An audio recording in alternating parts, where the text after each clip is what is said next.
สบายดีไอ้น้องโมโคเขามาทุกคนเมื่อนี้เขาก็มาพกกบมาแคมป์อ้นพอดีมาโอ้มาฮอดละนางยิงนกตก2-3ตัวละมาบันนี้ว่า เขาสิมาลองสโคปแคมป์สโคปแคมป์ใหม่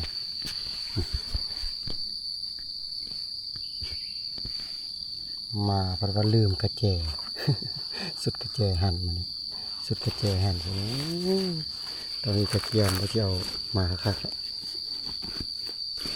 เพราะว่ามาว่าลืมกระเจใส่มันสาดก็เลยว่าบ่ได้ใส่มื้อนี้ มาเกี่ยมเครื่องมาคักจะมาร้องสินี้มาแล้วว่าลืมกระเจ นกนี่ก็ตอนเขาขี่มาตอนเขาบ่ทันได้ยิงตลาดอยู่แต่ว่าบัดเวลาเขายิง2-3 บาทแล้วคือมีจักไปนะครับยังสามได้ก็ได้สอดให้ไอ้น้องเขาเบิ่งเลยเบิ่งติดตามกันเบิ่งเขาก็ยาวสโคปตัวนี้แหละถ่ายเลยแต่ว่าก็อยู่บ่เห็นคักเนาะนี่ต้นไม้ก็ไกลเติมเนาะอันนี้ต้นตัวนี้แหละต้นตัวข้างกลางนี่เลยตัวตั้งขึ้นซื้อนี่มาแกมอ้นเนาะทางบ้านเขาเบิ่งบ้านเขาไปเก็บนกแล้วเขาสิถ่ายให้เบิ่งว่ามันเป็นมากแบบไหนติดตามกันดูบาสิมาบอกมันสิได้นกพอได้ปีนกินข้าวสวยบ่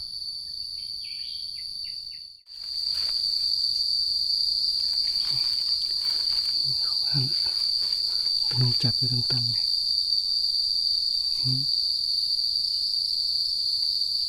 ๆมานกนี่ยักหลักเลย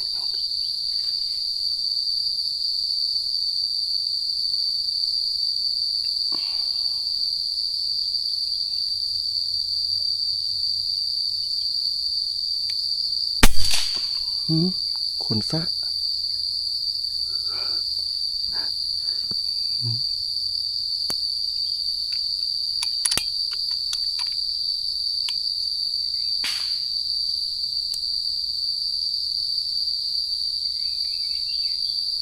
เบ้ยคนสะเลยเมื่อกี้นี่เบิ่งเนาะเขาจะลองเอามือหั่น ว่ามันจะอยู่ป่ะตัวนี้สิลองเอามือหั่นมันนะลองสิประกอบมันจะเป็นยังไงเนาะมันจะแจ้งดีป่ะนะติดตามกันเบิ่งเอาเสียเอานั่นซะก่อนเอามือหั่นเอา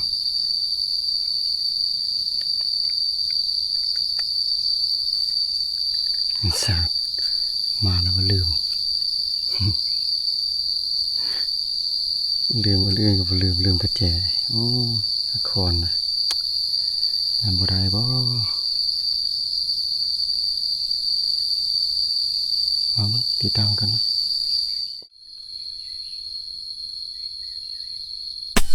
เรียบร้อยตกแล้ว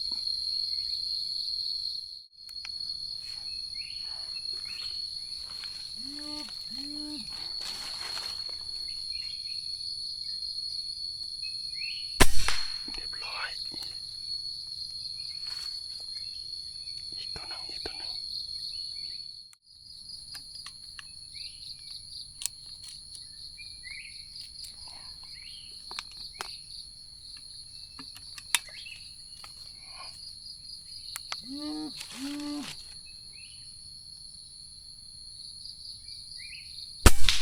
ร้อย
เอาแล้วบาดนี่นกกำลังเข้าดีๆเพราะว่าฝนตกโอ้ยโอ้เบิ่งเอาไปเก็บนกก่อนมาได้เดี๋ยวจริงจังน้อยมันสีซอกบ่เห็น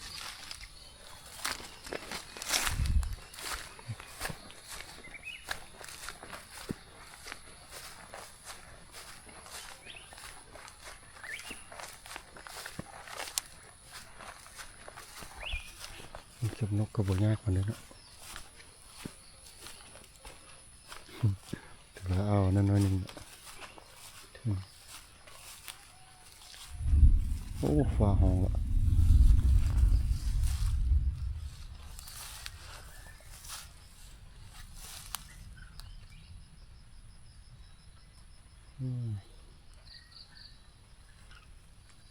ตกป๊บลงมานี่แหละ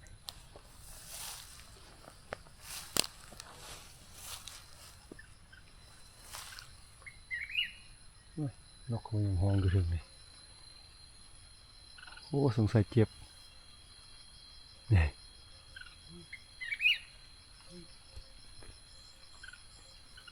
เอาปืนมายิงเอาดู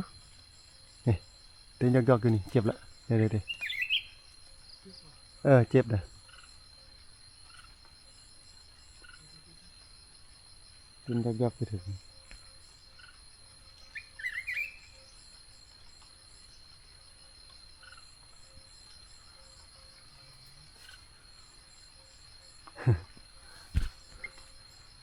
เต้นยอกๆอยู่หันดิ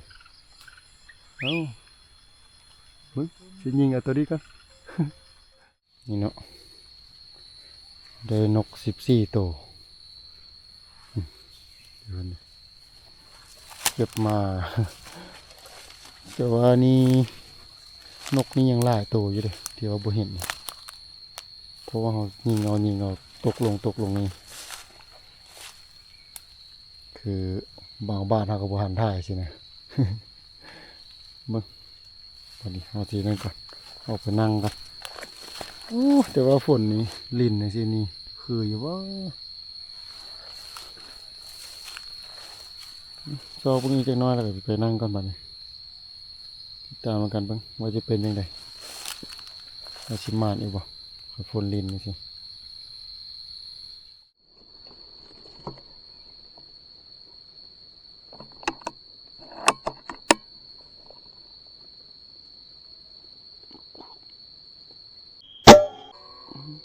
ตกแล้ว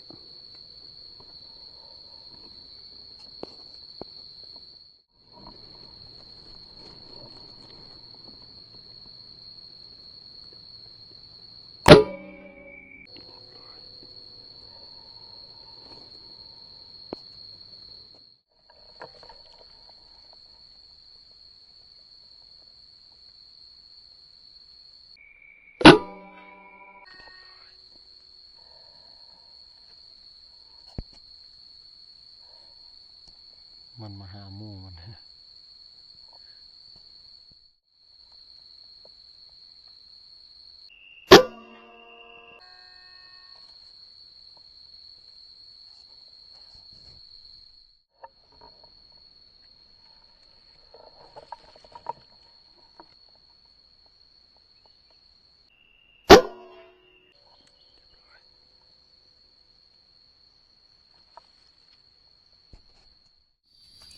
ก็ถือว่ามาดเนี่ยเนาะมาแต่ฝนเศร้ามันก็บินเข้าเลย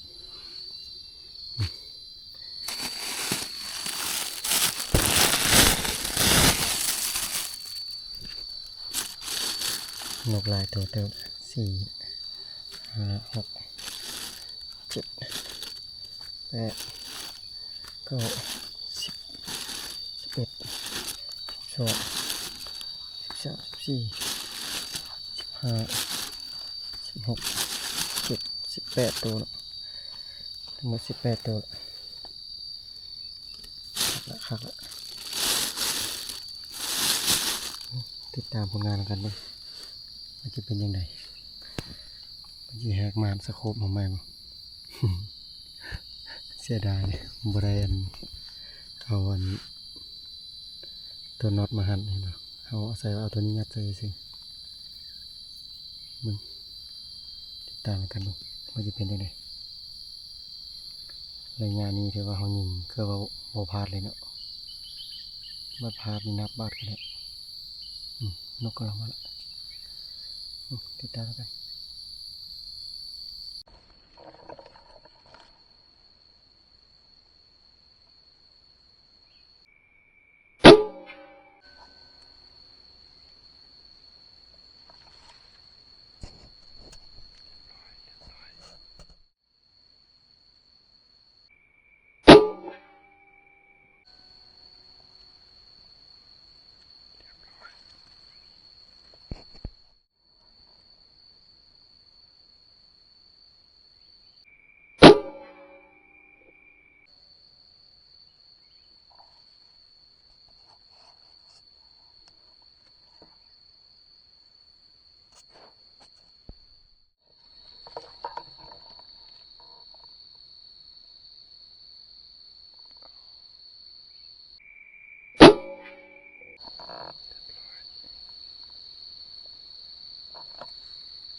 ฝนตกมาฮอบนี่ก็เบิ่งส่งคือเอาโดนเติบอยู่เลยพักกินข้าวก่อนตอนอยู่จะดังไฟปีงนกโอ้บ่ได้ละ นกได้หลายเติมเนาะแต่ว่าหลายก็บ่หลายแต่พอดีนั่นแหละสาวปลายตัวนั่นแหละนึงเดี๋ยวบ่ได้นับเถอะเพราะว่าเขานับบางนึงก็ได้10ปลายเลยเอาเก็บมาใช้อีก4-5ตัวนี่เจ้าปลาบัม บ่ายใส่กับมันเข้าแล้ว ว่าจิปีงนกกินคักๆบ่ได้ปีงสักฝนมันตกลิ้นเลยแต่เอาฟืนก็คือยิ่งยากละฟืนดังไฟเลยเอาเนาะติดตามกันเบื้องบานนี่ว่าจะเป็นยังไงว่าสิมาอีกวะว่าจะมีแต้มอีกวะนกนี่คือว่าคักอยู่เลยว่าแต่ฝนห้วยฝนนั้นมันก็เข้าดูพอได้ยินเอาบาดนี้พักกินข้าวก่อนกินข้าวแล้วละบาดนี้ฝนพัดโบเซา เป็นลักษณะนี้ยันลิ้นทำคำเยอะอย่างทีนะนี่เด้อมากอันที่เรามายิงอยู่ทางบ้านเราเอิ้นมาแกมอ้นแต่ไปอยู่ทางอื่นนี่เอิ้นมากอย่างเราก็บ่ฮู้เนาะ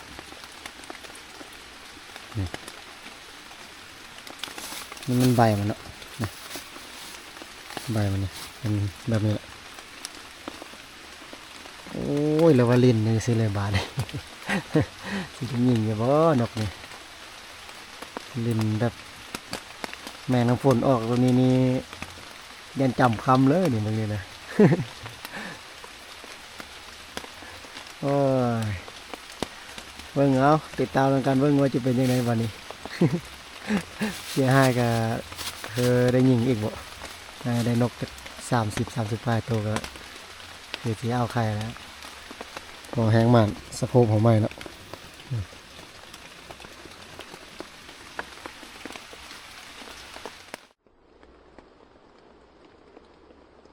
ทุกคนดูมาให้ดูละดูทางข้างละเป็นแต่ทางมึงขวดอะไรนึงมึงขวดอะไรนึงอ่ะ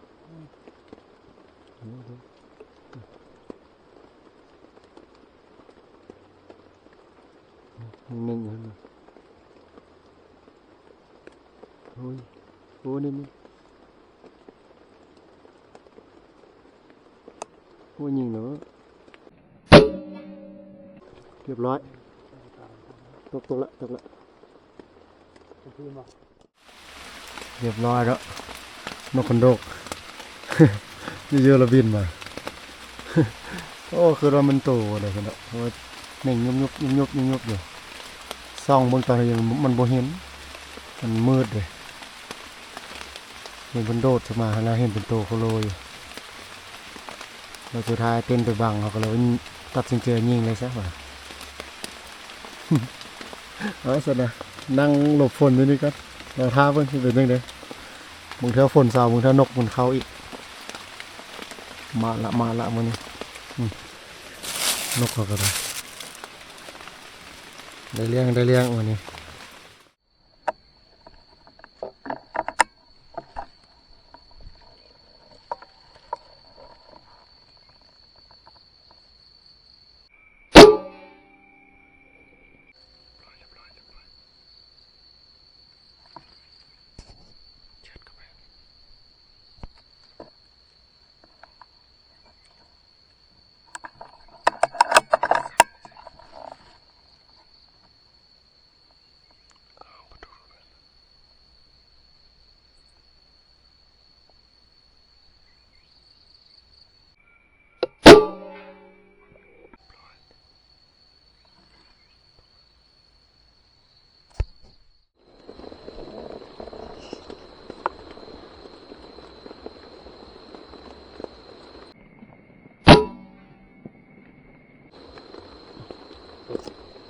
เรียบร้อยแล้วตกแล้ว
เอาเนาะบ้านนี้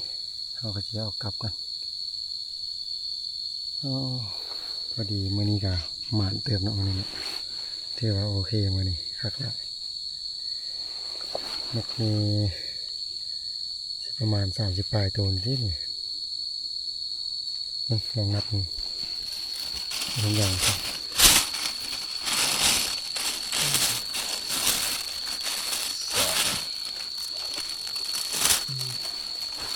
6 8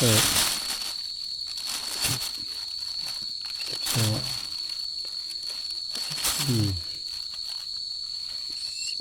16 18